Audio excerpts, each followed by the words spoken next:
What's up, guys? Welcome to another episode. So in the last one, I was pretty much taking apart the rear 5 lug conversion, putting it back together, everything like that. So you guessed it, I'm gonna be doing the front now. So I'm just gonna get right over to cleaning it up and painting them, alright? So I just got here at the junkyard. I mainly came here looking for rear disc conversion for my car, but I'm also keeping an eye out for a 5 lug conversion, which right here I just found a 97 Odyssey, and I just need to grab the knuckle out of here with the hub and all. So I got the front knuckles. So I'm stupid and I forgot to bring a 32mm socket to take these axle nuts off, so I ended up just kind of like yanking the axle apart. So would not advise. I think that's what made this way harder than it had to be. I would say it was a pretty successful day here at the junkyard. As far as the front knuckles, the Odyssey knuckles for the 5 lug, I pretty much stripped them apart, took them apart, and right now I just have the knuckle all by itself. Sorry I didn't film it, but I had a really hard time with the hub and bearing, removing those from the spindles. It really sucked, and I'll show you why. Pretty sure that Odyssey came from the East Coast or somewhere where it snows quite a bit, because that's not good.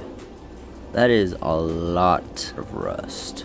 So I knew the bearings were going to be bad regardless. I was going to replace the bearings either way, but I did not know it was going to be this bad, like to the point where the mating surface to this and the spindle that was rusted. Like when I was pulling the bearing out, the inside race stayed stuck on that, and I'm not even gonna really deal with trying to get it out. These hubs could be used, but like if I have these spindles all apart, I just feel like I might as well get brand new hubs. So you could maybe possibly see a difference between the two spindles.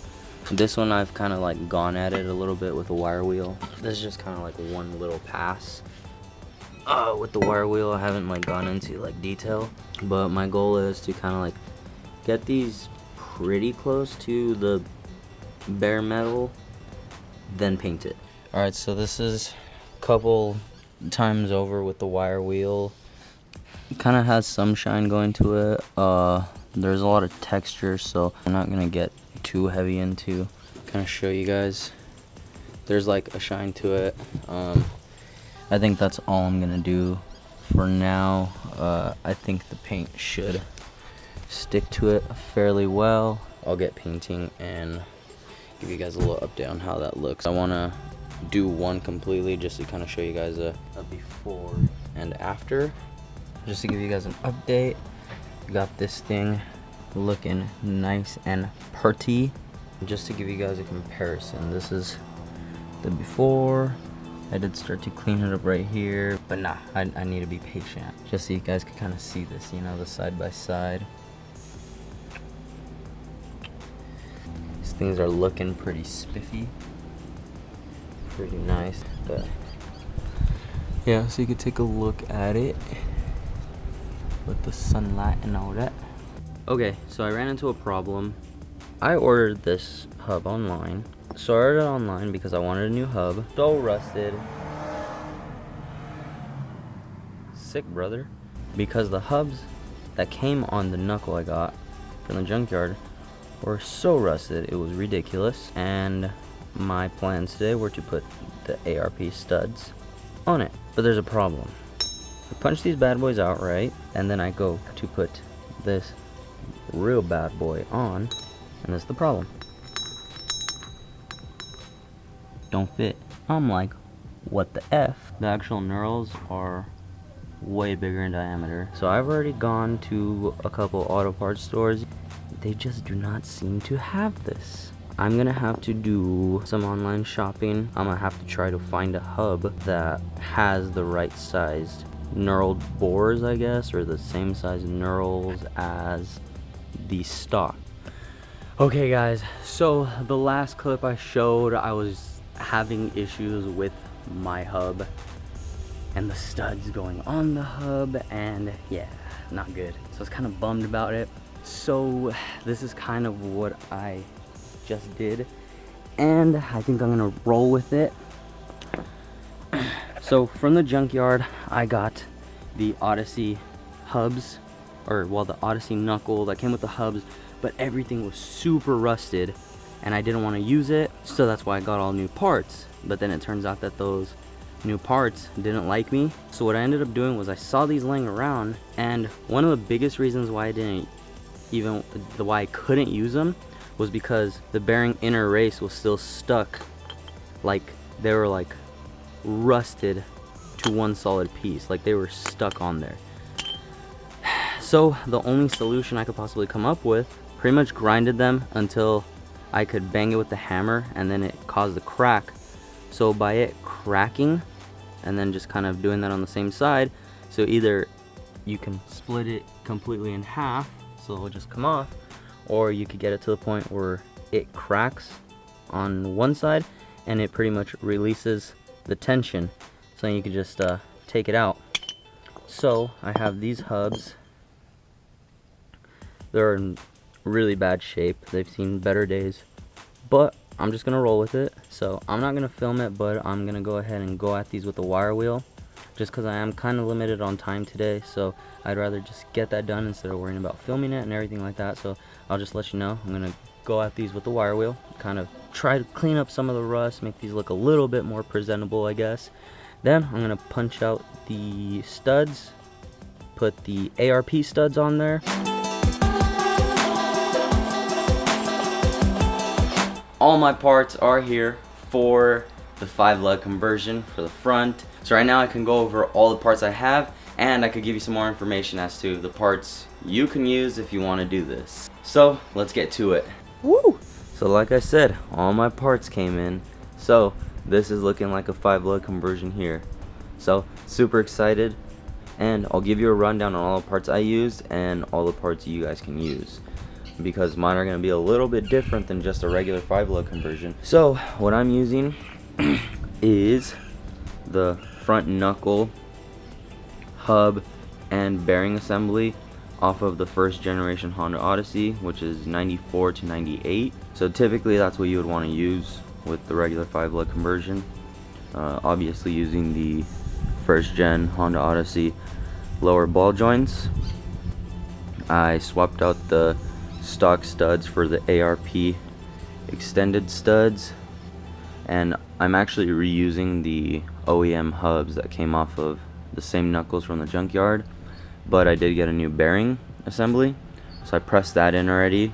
You would just want to get rotors off of the 95 to 98 Odyssey, or you can use 97 to 01 Prelude or the 97 to 01 Integra Type R. You can use front rotors from those vehicles and it'll work. So with my big brake setup, I'm running 350Z rotors.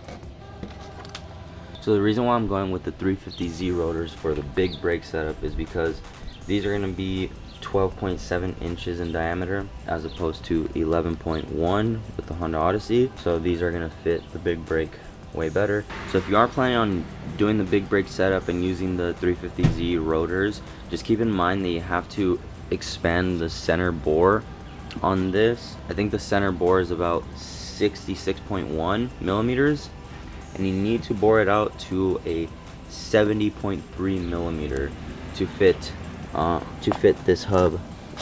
And it's kind of weird the way this hub works, because if you look at this hub on the bottom where the actual rotor sits, it's actually bigger than this right here for the wheel. So the rotor center bore has to be this 70.3 millimeter, and this is the typical Honda 64.1 millimeters. So if you are going to get spacers or have a wheel to fit this center bore, it needs to be the 64.1, but the rotors need to be 70.3. So one of the main reasons why I decided to go with the ARP extended studs is because of the fact that I knew I was going to have to run some pretty thick spacers. So with that, I didn't want to get spacers and this to be the weak point. I didn't want these studs to be cheap and possibly break or just anything like that. I don't want to have to deal with anything like that. So I purposely got ARP studs, and I couldn't find any just regular spacers without the studs, you know.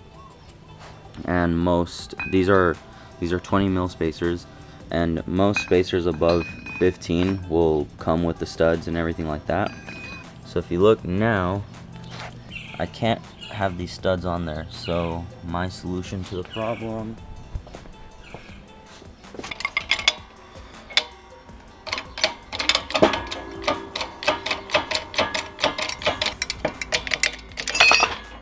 so just gonna press all the studs out of this so it could be a flat surface, and show you guys the next step.